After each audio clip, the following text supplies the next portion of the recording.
Hey,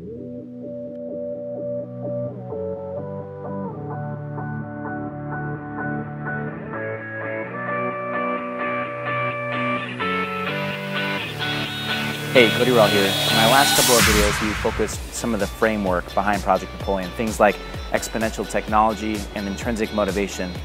We can use these biomarkers to see the activation of the brain in real time. If you recall from the intrinsic motivation talk, if you find what actually fuels your ambition, you're physiologically compelled to do what you want to do to get to your progressive realization of your worthy ideal. This video is more of a cautionary tale in which we'll talk about the cognitive frameworks, the beliefs that allow you to overcome adversity and failure as you continually get towards where you want to go.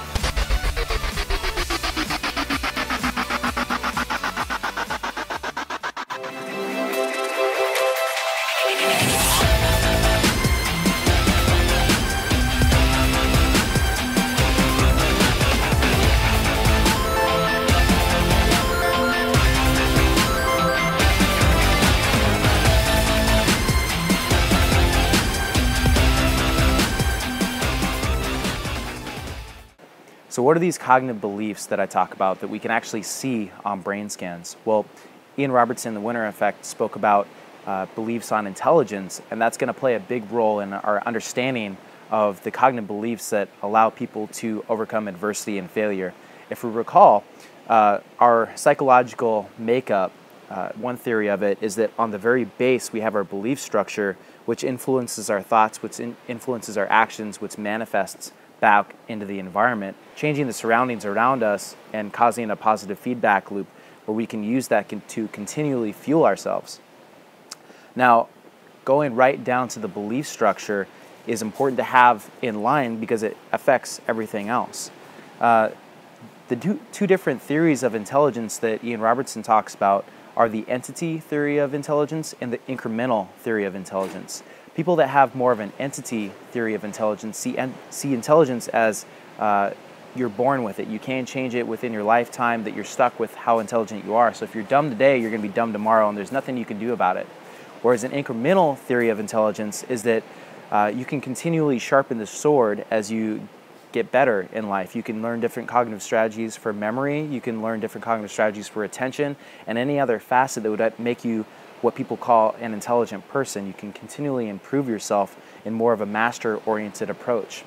Now, they did a study with a group of students who were doing a memorization test, and before the experiment had them go through a screening test, and they asked them a series of questions. So the questions that the students took before the experiment consisted of these following 6 questions. Number 1, when you find it hard to do arithmetic or mathematics, is it A, because you didn't study the subject hard enough, or B, because the problems were too hard? Number 2, when you do well on a test, is it A, because you studied well for it, or B, because the test was easy?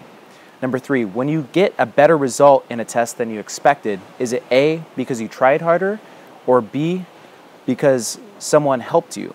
Number 4, if you solve a problem quickly, is it A, because you focused on it carefully, or B, because it was an easy problem?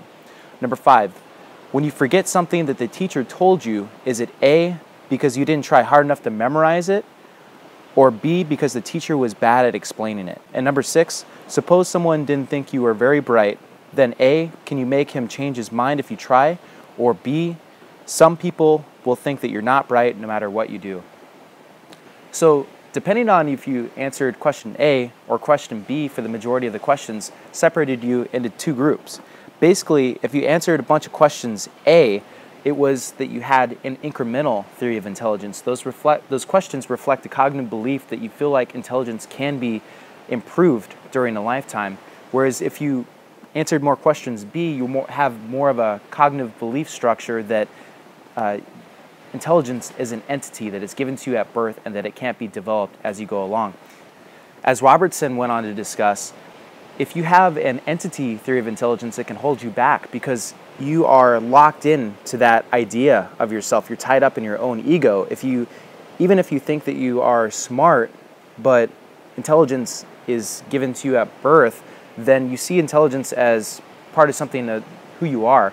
And as you progress and encounter adversity and failure, which we all are going to at some point, whether it's a person telling you can't do something, or a natural disaster, or the economy not being as good, you're going to see that as an assault on your ego. And if you're tied up in that, you're not going to be able to function properly. The idea is to distance yourself from the ego psychologically. So as you go along towards what you want, you separate yourself and almost see yourself as a caricature of what you are, so that whenever something happens and that gets hit out of whack, you've got this amount of distance between you and your ego. It's almost like having a thick skin. So as you're moving forward and things happen, you don't take it personally that you encounter adversity.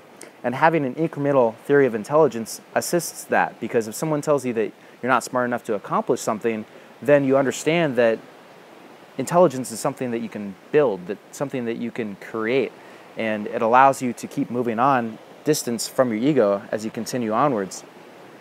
So where is this reflected in the biology? Well, Ian Robertson does a lot of studies with electroencephalography, basically putting on the leads on your head and measuring the brain electrical activity. And what he noticed was that when they had subjects and gave them a repetitive sound that was similar, they had an electrical activity in their brain that they called the P3A wave. Now, when they would give a sound that was unlike any of the other sounds, the brain would rise up and say, what the heck was that? And give off a different electrical activity called the P3B wave. So they characterized this brain reaction to something that was seen out of the norm. The next thing that they did was take subjects and separate them depending on whether they were entity theory of intelligence or incremental theory of intelligence. And they had them undergo different memory cognitive tasks. The different questions consisted of geography, mathematics, and they underwent the test, and whenever they got an answer wrong, they were shown that they got the answer wrong. People that were entity theory of intelligence showed a very characteristic brainwave that was very similar to that P3B wave. Basically, their brain was saying, what the heck was that, whenever they got the wrong answer. And what Robertson surmised is that they were so wrapped up in their egos that they saw that wrong answer as a personal attack on their identity. And they got all wrapped up on it. Their electrical activity really showed that. Whereas people that were more incremental theory of intelligence, again, sharpening the sword, more mastery-oriented people that knew that they could improve with time, didn't have that characteristic brain activity. When they were shown that they were given a wrong answer, they didn't react as much to it. And the really interesting thing is that after they were told that they had gotten a wrong answer, they were shown the right answer. And the people that were more mastery-oriented incremental theory of intelligence showed electrical activity in their temporal lobes, which means that they were activating their memory centers. Not only did they not get jarred by the wrong answer, they were able to absorb the right information afterwards. And again, the really interesting thing is that those people that were entity-driven, who had a lot of that P3B activity when they were told that they got the wrong answer, still had that brain activity and didn't show the temporal lobe activity, meaning that they didn't even absorb the right answer afterwards because they were so wrapped up in their egos that they couldn't accept that they had gotten an answer wrong, separated from their ego, and absorb the information later. No, they were so wrapped up in their own stuff that they couldn't even see the right information once it came. So as you can see, these are biological correlates that have to do with psychological belief mechanisms that we can now see through things like EEG, fMRI, MEG, all these brain technologies that are being fueled by things like the Brain Initiative and exponential technology. So as our technology gets better, we can look more and more detail on these belief structures that people have, assisting them through adversity, challenges, failure, and really improving their ability to become the best people that they can be. I'll have more talks on this in the months coming. Thanks so much for the listen. Until next time.